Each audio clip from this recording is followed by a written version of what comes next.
lagi dengan Bu Sela di mata pelajaran ilmu penyakit dan penunjang diagnostik. Nah, pada pertemuan sebelumnya kita sudah masuk ke ilmu penyakit sistem saraf.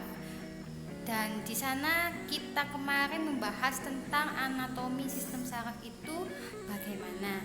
Nah, pada pertemuan kali ini Bu Sela akan menjelaskan tentang beberapa macam penyakit yang biasanya berada di sistem saraf tersebut.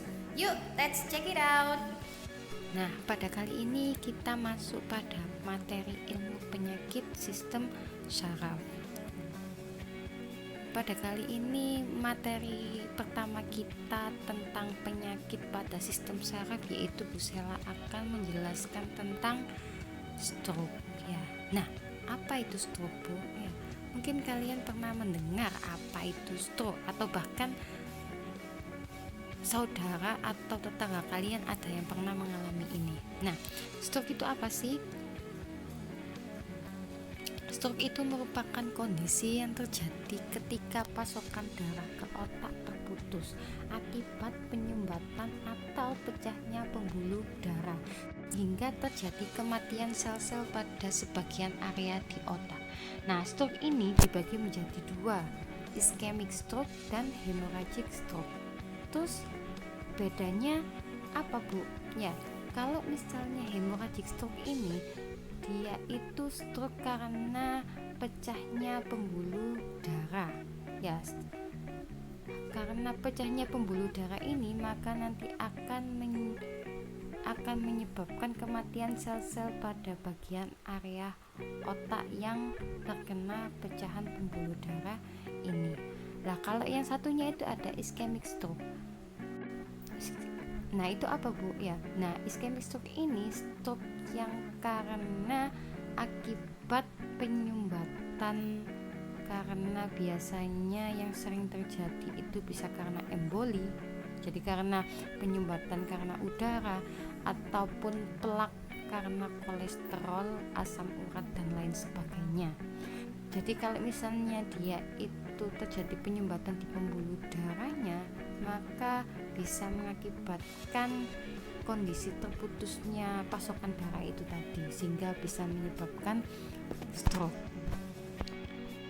Nah, stroke ini mempunyai manifestasi klinis ya. Manifestasi klinis yang pertama yaitu kelemahan atau kelumpuhan. Jadi orang yang apabila terkena stroke ini pasti akan, biasanya yang pertama kali dialami adalah kelemahan atau kelumpuhan, bisa di seluruh bagian ataupun di salah satu sisi tubuh ya. Terus yang selanjutnya itu bisa hilangnya sebagian penglihatan atau pendengaran. Jadi bisa jadi orang yang terkena stroke itu nanti akan tiba-tiba tidak bisa melihat atau mendengar. Jadi tergantung posisinya bagian yang tersumbat itu di sebelah mana. Yang selanjutnya ada mulut dan lidah tidak simetris. Nah, kalian pernah melihat kan ya, kalau misalnya ada orang yang terkena stroke itu pasti mukanya itu ada yang menceng ya, atau tidak simetris. Itu karena memang sistem sarafnya terkena. Jadi masih ingat kan ya, kalau misalnya pada otak itu, otak kanan mengatur tubuh bagian kiri dan otak kiri mengatur tubuh bagian kanan. Jadi kalau misalnya orang yang terkena stroke tadi itu bagian yang tersumbat itu tadi bagian otak kiri, maka kemungkinan besar yang akan lumpuh itu pada tubuh bagian kanan, dan begitu pula sebaliknya ya. Terus yang selanjutnya ada kesulitan berbicara ya, karena tadi mulut dan lidahnya tidak simetris sehingga juga bisa mengalami kesulitan berbicara. Dan yang selanjutnya biasanya akan terjadi hilangnya kendali terhadap kandung kemih. Jadi dia itu tiba-tiba bisa ngompol, sulit berjalan, pelupa, atau perasaan berputar yang menetap saat aktivitas. Oke, selanjutnya penyakit pada sistem saraf yang akan kita bahas adalah epilepsi. Pernah mendengar apa itu epilepsi? Ya, epilepsi ini merupakan penyakit pada sistem neurologis yang biasa juga disebut dengan ayan. Ya, kondisi ini menjadikan seseorang mengalami kejang secara berulang, dan ini biasanya terjadi kalau misalnya ada orang yang terkena epilepsinya itu kambuh. Jadi dia itu pada saat melakukan apapun dia itu pasti akan mengalami kejang. Epilepsi ini disebabkan oleh kerusakan pada otaknya. Ya, jadi karena ketidakseimbangan polarisasi listrik di otak. Ya, jadi tiba-tiba dia itu bisa jadi kejang pada saat nulis. Kalau misalnya dia kambuh akan kejang, pada saat jalan kejang. Jadi tergantung kambuhnya. Ya, jadi ini tidak bisa diprediksi. Jadi kalau misalnya ada orang epilepsi yang kambuh, ini jangan ditinggalkan ya, karena biasanya itu bahaya, bisa jadi dia itu bisa menggigit lidahnya sendiri. Nah, manifestasi klinisnya apa, Bu? Ya, jadi yang pertama itu biasanya itu kejang-kejang ya, gangguan kesadaran dan gangguan penginderaan. Jadi biasanya orang yang kena epilepsi itu sudah tidak sadar ya, cuma kejang saja. Setelah itu nafasnya itu terlihat sesek ya, sudah kejang-kejang, sesek, dan jantungnya itu pasti akan berdebar.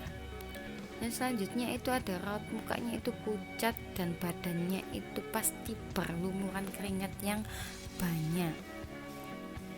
Dan yang terakhir itu biasanya bola matanya terlihat berputar-putar dan bahkan ada yang sampai keluar busa dari mulutnya ya. Biasanya ini kalau misalnya di kehidupan sehari-hari, kalau misalnya ada yang terkena epilepsi ini, biasanya itu pasti akan dijauhi sama orang ya. Jadi dikira penyakit ini itu menular, padahal penyakit ini itu tidak menular ya.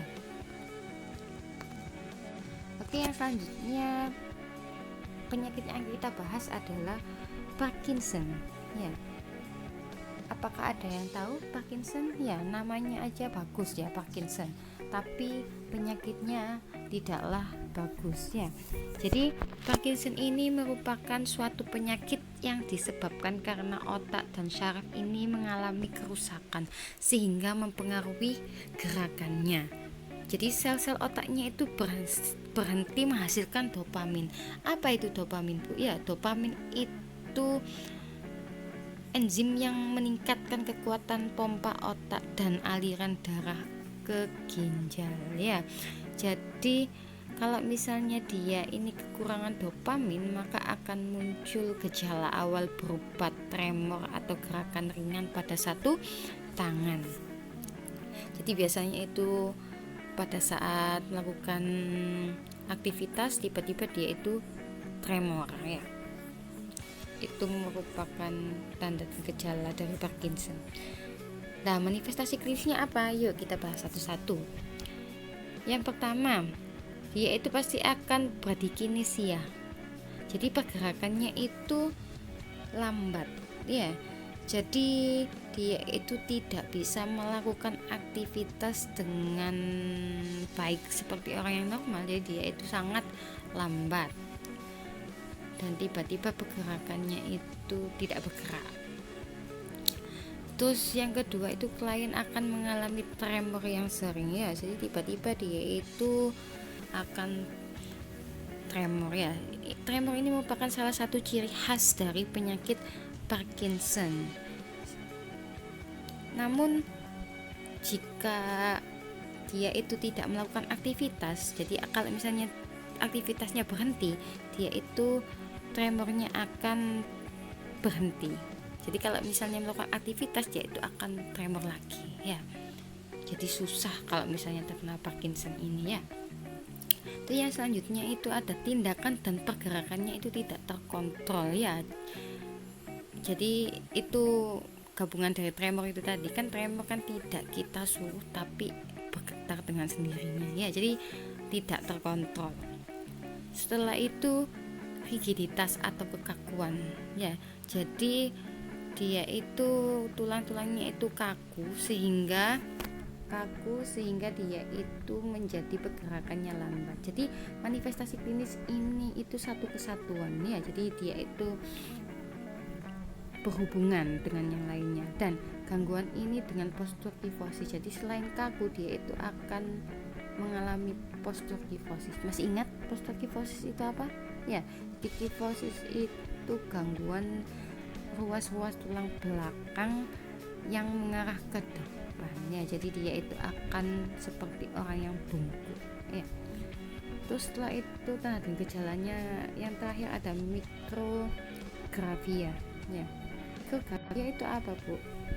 Ya, jadi mikrografia ini penderita itu mulai akan menunjukkan gejala tulisan tangan yang menjadi kecil dan rapat ya. Entah itu karena apa, namun itu merupakan tanda dan gejala dari penyakit Parkinson. Jadi itu merupakan ciri khasnya ya, selain postur kifosis sama tremor dan mikrografia. Jadi ciri khas yang paling menonjol di Parkinson itu sebenarnya ada 3 ya, tremor, terus ini kekakuan atau rigiditas dan gangguan postur kifosis, serta mikrografia, yaitu tulisannya itu menjadi kecil-kecil dan rapat.